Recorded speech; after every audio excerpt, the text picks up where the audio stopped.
let's break it down in this application. Medium voltage cables connect the substations and transformers.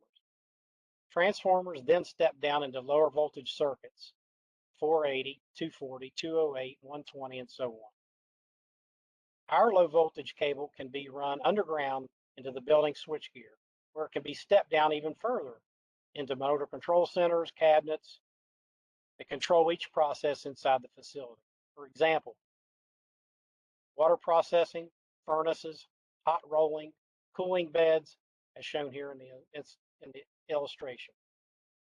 Cables can be installed in a combination of conduits and cable trays to reach their final destination inside the facility. In many industrial applications, we're seeing more end users move to cable tray for ease of installation and lower install costs.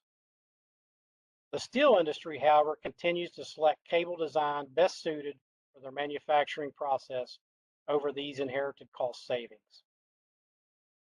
Typically, they prefer to keep as much cable underground as possible to protect the cables from heat and physical damage.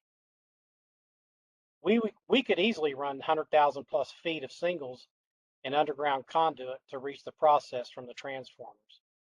However, when running cable overhead and between floors, home run cables, they will utilize cable trays. This includes multi-conductor tray cables and shielded drive cables. As shown, Service Wire's products can be used in an array of processes inside the steel mill.